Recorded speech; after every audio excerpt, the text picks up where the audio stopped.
Hi everyone, and welcome to module number 5. This is our last full week of content.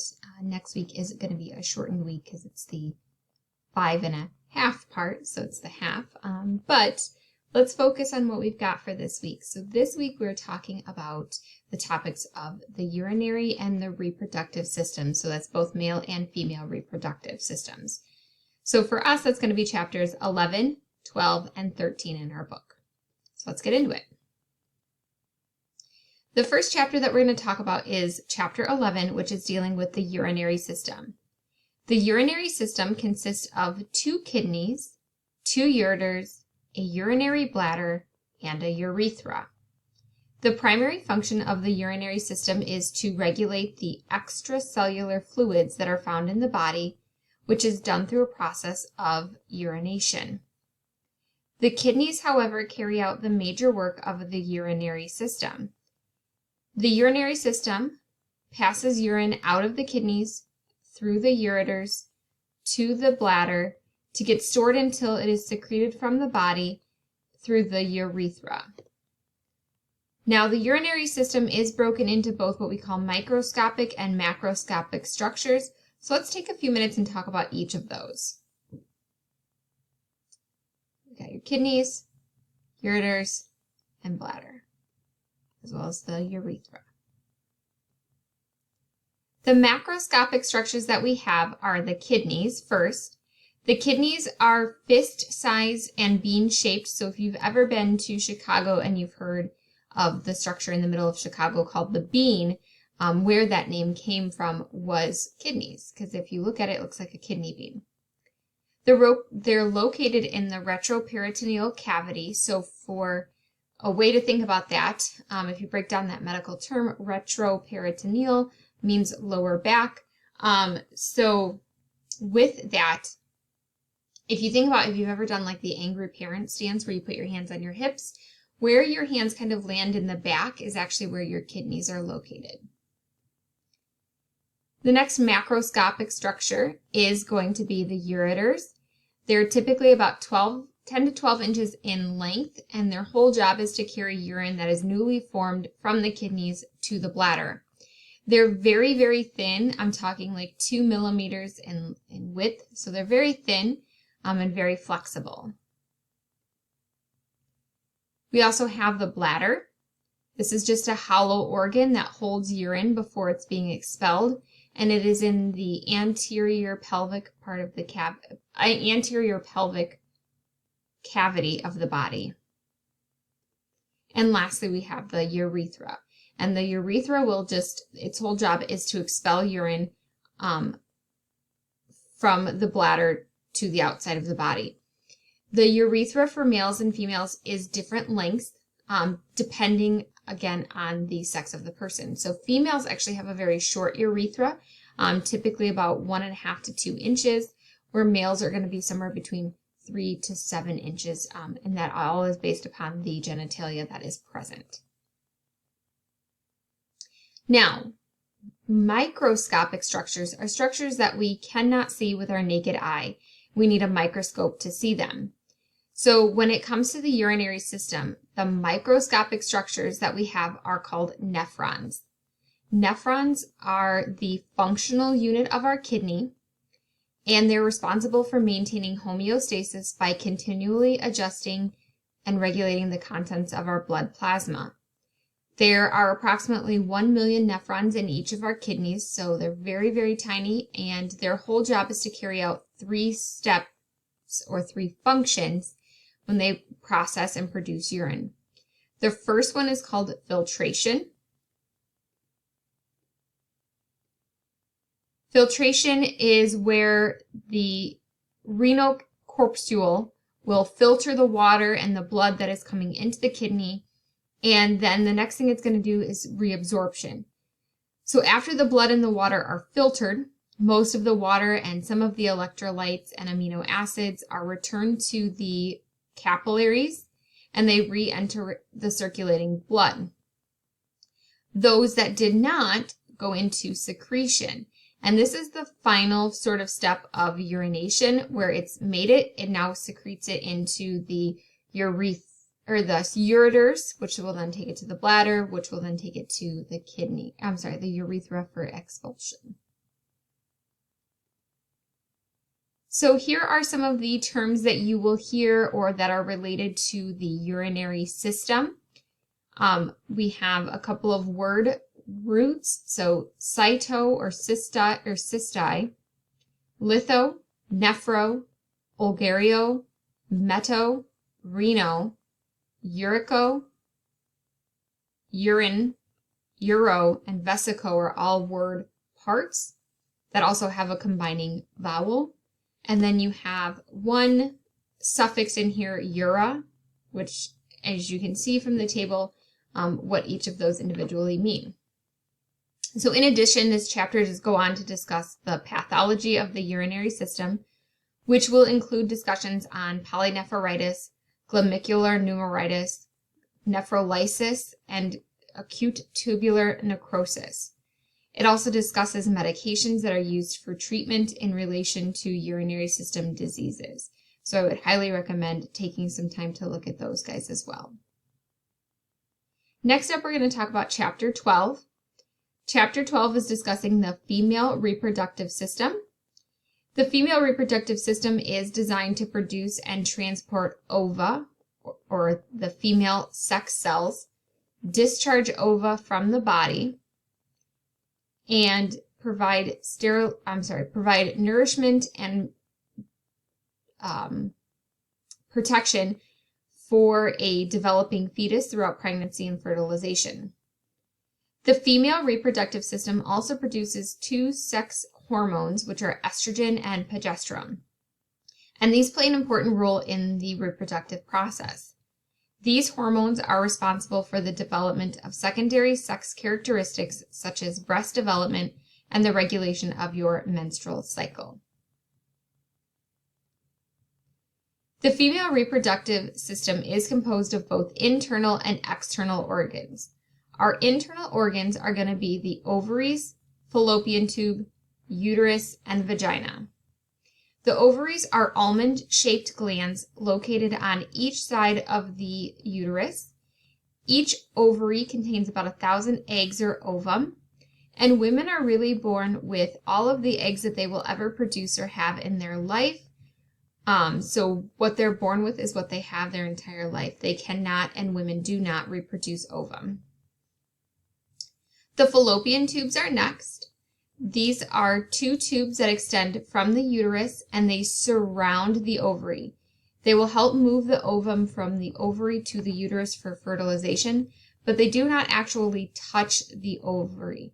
So if you notice in this picture here, so you've got your ovary here, so right, this is our ovary, and the fallopian tube kind of just surrounds it and kind of hugs it, but it never actually physically touches or connects to the ovary itself.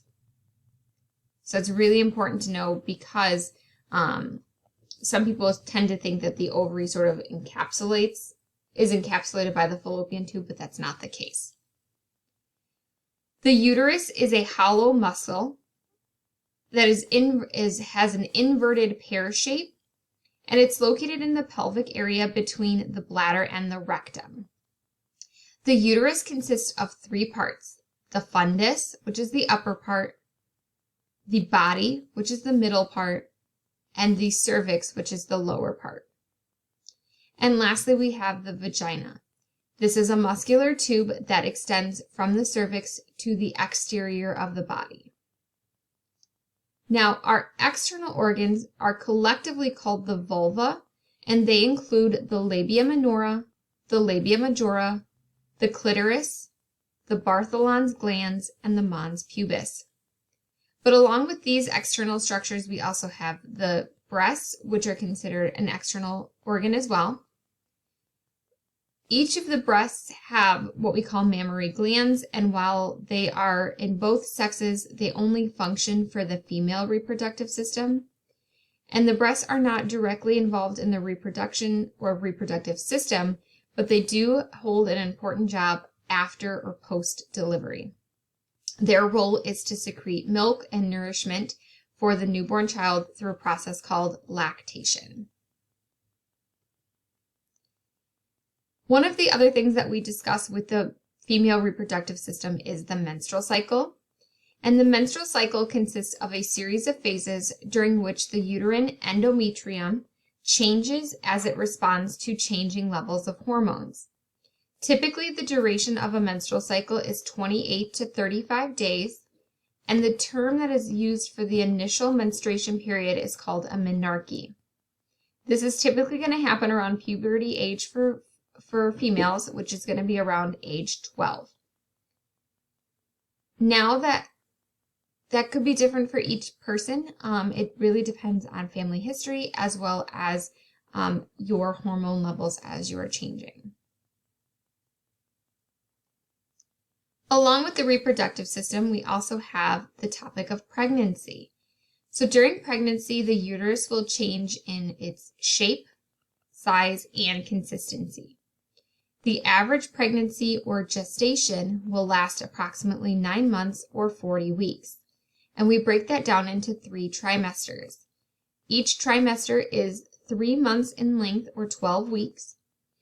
And up until that 3rd month of pregnancy, the product of conception is called an embryo. From the 3rd month to the time of birth, that then is called an unborn child or the fetus. Labor and childbirth is the process by which the fetus is expelled from the uterus. Labor typically occurs in 3 stages. Stage 1 is the stage of dilation. This begins when the uterus starts to contract and terminates when it's complete at 10 centimeters dilated. The 2nd stage is called expulsion, and this is the time from the complete cervical dilation to the birth of the baby. And then the last stage is called the placenta stage. So this begins shortly after childbirth and expulsion, and it's when the uterine contracts to discharge the placenta from the uterus.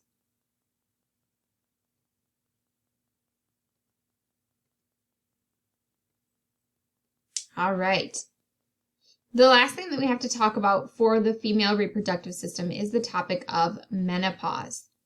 Menopause is the cessation of the ovarian activity and the stopping of hormone production. This typically will happen around age 50 for women. Menopause is usually diagnosed with amenorrhea or an absence of a menses for at least 1 year. Menopause usually comes with symptoms such as hot flashes and vaginal dryness, as well as vaginal thinning. And this is all due to the lack of estrogen that the body is producing. So as we normally end, here are some of the word roots that you will hear as they relate to the female reproductive system. So we have amino, cervico, colpal, crypto, epsio, galacto, hystero, lacti or lacto, mammo, masto, and meno. We also have word parts metro, ufo, ovario, ovo, ovi or ove, salpingo, utero, and vagina. It's very hard to say. Again, this chapter does go on to discuss the pathology associated with the female reproductive system, and it will include the topic of gynecology and obstetrics, as well as the menstrual disorders, endometriosis, PID or pelvic inflammatory disease, vaginal infections, and vaginitis. It will also discuss things like breast cancer and cervical cancer, as well as some of the medical and surgical diagnostic procedures that are done in the female reproductive system. To wrap up our day, let's talk about Chapter 13, which is the male reproductive system. Male reproductive system produces, maintains, and transports sperm, which is the male sex cell required for fertilization. It's also responsible for the development of secondary sex characteristics for the reproductive system for males. The primary male reproductive organ consists of 2 testes and an external sac called the scrotum. The testes produce the hormone testosterone, and this enables the development of secondary sex characteristics and also plays a role in the male libido. Within the testes are numerous tubes called the seminiferous tubules, and they produce sperm. Sperm is the male gamete or sex cell, much like the ovum is for females. The epididymis lies over the superior or top surface of each testis and stores sperm after it leaves the seminiferous tubules. This is the first duct that sperm will pass through after it is produced. If you were to trace that duct upward from the epididymis, this would form what we call the vas deferens. This is a narrow tube that passes through the inguinal canal into the abdominal cavity. The vas deferens extends over the top and down the posterior or back side of the bladder and joins the seminal vesicles. This union will then form what we call the ejaculatory duct. From there, the ejaculatory duct passes at an angle through the prostate gland, and the prostate is a triple-lobed organ fused to the base of the bladder. It secretes a thin alkaline substance that accounts for about 30% of seminal fluid. This will help to protect the sperm from the acidic environment of the male urethra and the female vagina.